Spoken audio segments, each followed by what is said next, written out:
Welcome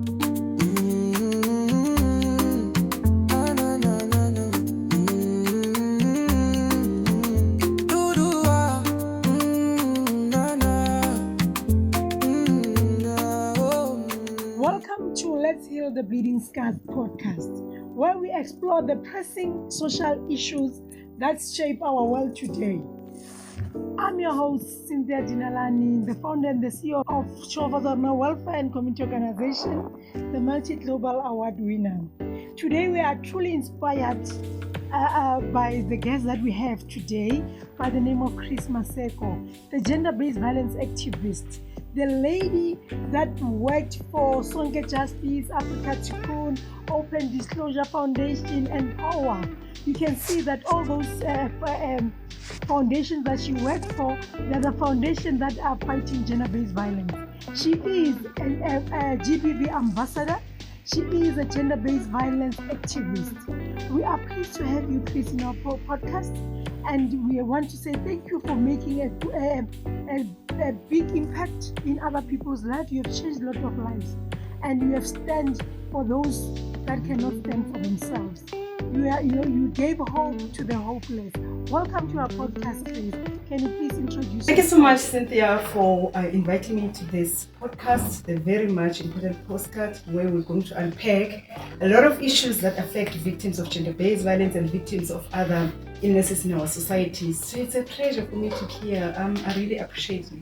You are welcome, ma'am. Okay, Chris, please tell us about your journey and the challenges that you faced while fighting GBV, while being a gender-based violence activist. What are the challenges that you faced? Don't be like me, ne? Because you know that I'm a gender-based violence ambassador. So tell us about your challenges. I don't even know where to start, right? I don't know where to start, Cynthia. My journey has been a long one. I started being an activist at the age of 21 when I started working for POWER. Actually, I was a volunteer at first. That's where my passion came from. I realized a lot of women needed support and they just needed someone to guide them through the criminal justice system. So that was my passion. So I've been through a lot of potholes along the way. At some point, I was nearly killed by the suspect because I was protecting the woman. I referred the woman to a shelter, and he was accusing me of taking the woman away from him. And then he went to kill them, and then he left the bullets in the gun and took them to the police station and said, "These bullets were for Chris. You must tell him that. You must tell her that I wanted to kill her with my wife." So there were a lot of things, but along the way, I think I really appreciate the opportunity for me to assist women in navigating the criminal justice system. I've done a lot of things in terms of education and awareness because I felt women really need this in their space. They really need to understand the laws. They really need to understand where to get help. So it gives me so much pleasure to be able to assist women in terms of. Yes, with the laws and everything. We have the story Cwecwe. How do you relate this story and how do you take it? Because our justice system is failing us. So how are you taking it? Because I'm telling you, I'm not even sleeping. I remember I was talking to people at Newsroom Africa, telling them that you want to come there to come and see the family, to give them the necessary support that they want. So nina nithini njengama gender-based activists nibona umthetho usifeyila kanje? This is one of the saddest stories in South Africa. Actually, it's one of the many stories in South Africa. Some of the stories take place and people don't get to know about them. It was just fortunate that we know about Cwecwe. The child was supposed to be safe. The parents thought the child was in a safe space, in our schools. The child got harmed in the school. And then there are a lot of questions in terms of that. How safe are our schools? Are children very safe in our schools? Are schools going beyond to make sure that they practice child safety in our schools? And most importantly, I think one thing that shocked me, Cynthia, is the response from, I'm not sure whether the mother said the commissioner, but it's a high person in Eastern Cape that had the police. The response was so cold. It just shocked me. We were talking about the case of a child that has experienced sexual violence. And what we say is stakeholders. What we say is stakeholders that are working on sexual offenses. And it's just said, I think one thing that was special is that the parent know the law. But even though they know the law, even though they're working with the law, even though they're working with victims, they're fed by the system. You ask yourself, what about the person who's staying at home, who doesn't know the law? How many times they've been failed? So as activists, we are saying this is wrong. And we are saying that we want to hold those people accountable. Really, we've got good laws, but they're not right. People who are supposed to make sure that the laws protect victims are the ones. They're the ones who make sure that victims don't access justice. Victims' voices are just, they're just taken away from the victims. So it's just that. Ngiyazibuza ukuthi abantwana bethu bazoba safe kuphi. uJocelyn was not safe at home.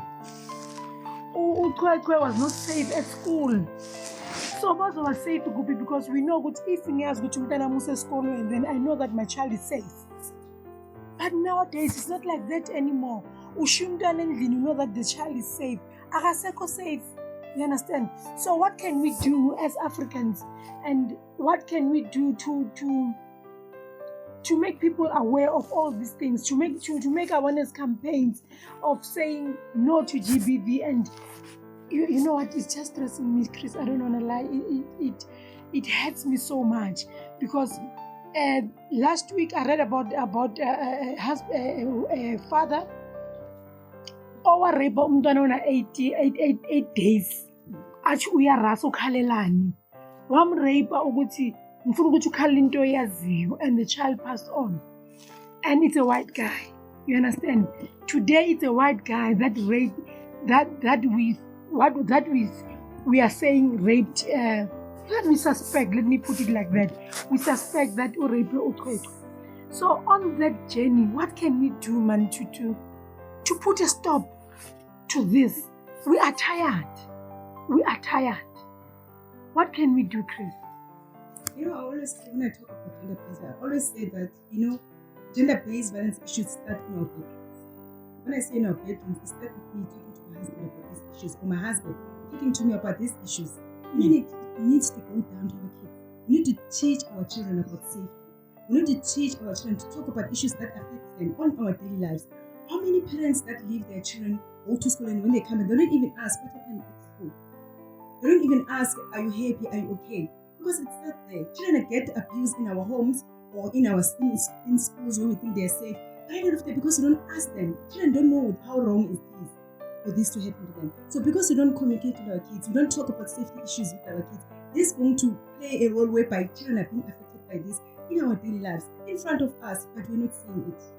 And the other thing that is important, it's important for us as society to take this personally, to take it close. You must feel it close to home. And it's important for us, to start these conversations in a sense of talking about gender-based violence and child abuse in all the spaces we come across, Cynthia.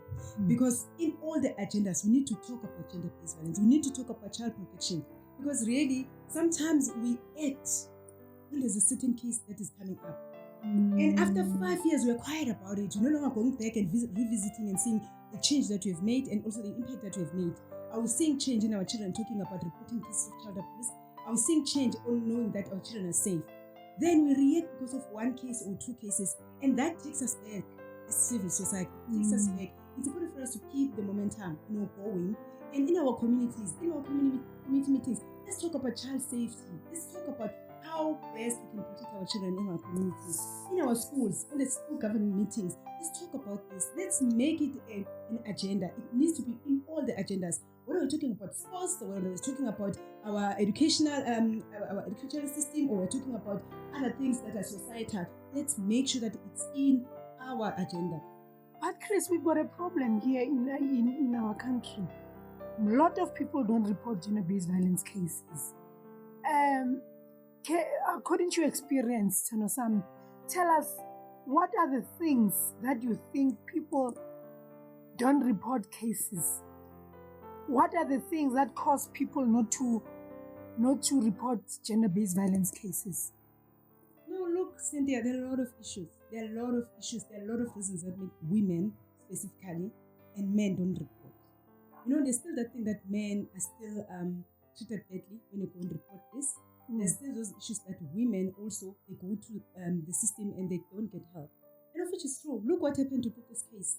Because if our justice system was doing what is required, if our criminal justice system was doing the right thing, a lot of things have been done in a very quick way, and probably by now we wouldn't have the suspect. But because people are very slow, people are doing things in a different way, different from what the laws and policies that we have in our country. We have the Tutuzela. The reason why we have Tutuzelas, it was because we wanted to have a coordinated services in one place. But is it working? People are complaining. Victims are complaining that it's not working. We have police that are trained on gender-based violence. Are they treating victims in a good way? Still, we have problems with our police station. We have problems with our courts. We have problems with our sentencing system in South Africa. So it goes back to that fact that how are we going to conquer this if things are not doing right? We have good policies in South Africa, Cynthia. We have good laws that can protect victims. But are they protecting victims? No, they're Why? not. Because of service providers. Our service providers, they're not using the policies in the right way. We have the NSP on gender-based violence. And it says a lot of things on how women and girls and children can be protected against gender-based violence. Do they know about it? It goes back to the engagement that we're talking about, that we need to engage the communities, we need to engage children, we need to engage older women and older people to understand the gender-based violence. But most importantly, people know about NSP, or we just sit there and engage as civil society. But going back, communities don't know about this. How many people can tell they know about NSP? How many people they can tell that they know about the different laws? The elders, do they know about the laws? So it's all our responsibility. I always say that gender-based violence is all our responsibility, not the victim's responsibility. All of us, we have a part to play in making sure that all of us were sensitized. Exactly. Because most people will say, hey, police are not sensitized. Why are they not sensitized? Why are they not sensitized? They are sensitized. It's an issue of attitude, Cynthia. Attitude, yes. It's an issue of attitude. In our hospitals, it's attitude. In our Tutuzela towers, we've got good doctors, we've got good nurses, we have social workers that are working there. But there are people with attitudes. And if one person is in attitude, it affects the victim. The victim will never come back to the system. Exactly. The victim will never report this. If I go to a police station, I was raped, I go to the police and then get an attitude, I tell my friend, don't go there. It's a waste of time. And then people open cases and then they get stuck at the court. You attend a case for 4 years, 5 years, and then where's justice then? What is happening to you in that process? You go and tell people don't open cases. Christmas, I'm thinking about Cwecwe's case. If Umthetho was doing the right thing, a court was supposed to issue a court order to force the principal to do the DNAs, because it's only court that can force him to do that. But they didn't do that. Why? You understand? That's why some along the way we are saying our justice system is failing us. It's not protecting our victims. And when it comes to Amadoda, Siswam, we've got a lot of men that abuse these days. We've got a lot of men that abuse. And remember, Amadoda, our kulumi. That's why when I rate South Africa, it's women, because Tina siyakhuluma. Tina asikwazi ukuthula into mayenzekile siyakhuluma. So amadoda awakhulumi because asaba ukuthi umngane wami uzongihleka, ubani uzothini, ubani uzothini. You understand those kind of things? They bottle things up and then at the end of the day they commit suicide. Uthola bathi khona manje masingabheka i-rate suicide. It's men. It's high because of men. Because men don't talk. They bottle things up and they kill themselves. Tina siyakhuluma sithi mawurejiwe or mawu-abused siphatha amaplakati siyocula. But men, we don't do that because they don't come up front. They don't come and talk to us. They don't go and report cases because mayibahleke police station. But now I want to tell the nation now ukuthi akusafani nakuqala umuntu ahamba house afuna help. You go to a police station and the police is laughing at you and doesn't take your case, then you come to us. We help you to open a case and make sure that that police officer is charged. You understand? Because amadoda ana-feelings njengathi amadoda abantu bafana nathi. But now I'm very, very much concerned about our kids, the safety of our kids. As South Africans, let's come together and see how best we can protect our children. How best can we protect our men and women from abuse? Because we cannot say women are the only one that are abused. I've got a lot of cases of my daughter abused. Omunye washiswa indoda imfazi nge-acid. Ambona hleli ne-colleague bakhuluma into zomsebenzi wacabanga ukuthi girlfriend because of insecurities wamshisa ngelento nge-acid. washisa indoda nge-acid. So that is part and parcel of abuse. You understand? So as a nation, manje, as uChris, we gender-based violence activists, how can we put a stop? Or how can we reduce? Because to put a stop with something else, how can we reduce irradiate gender-based violence in South Africa? You know, Cynthia, I wanted to touch on something that you touched on. I think it goes back to how do you support men to understand gender-based violence? How do you support men and help them to report cases?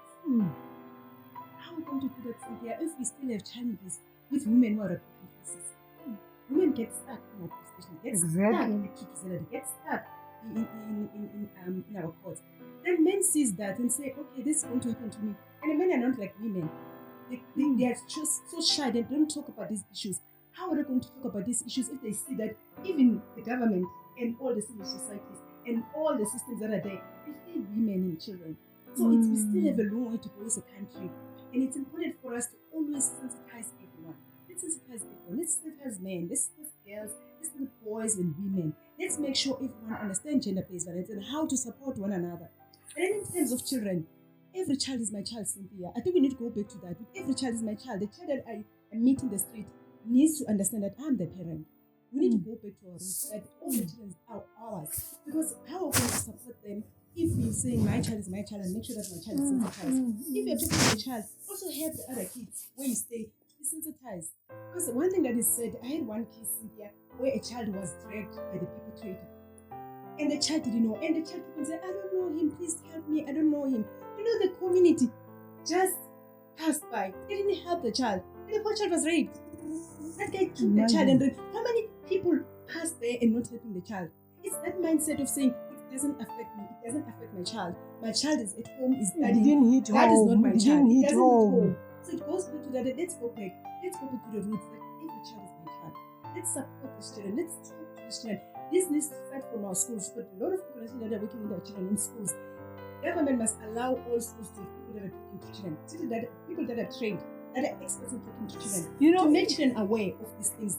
On that point, Chris, you know, I had a case somewhere where I went to school to go and talk to the children about GBV. You know, it's a primary school, but we had about 10 children that were raped. That the parents, others' parents knows, others' parents don't know, because the uncle or whoever said, if you can talk about this, I'm going to kill you. So we opened a space for those children to come and talk to us. You know, it was so sad to hear umuntu ekutshela ukuthi my mother was bavula case, my mother bamuphe imali ukuthi bavale i-case. And this is what it's happening in real life. We as our mama, we fail our children sometimes. Umuntu athatha imali bamubribe ukuthi ungavula i-case, ngiyaxolisa, it was a mistake. You are thinking about the money. What about the children's psychological impact? You don't think about that.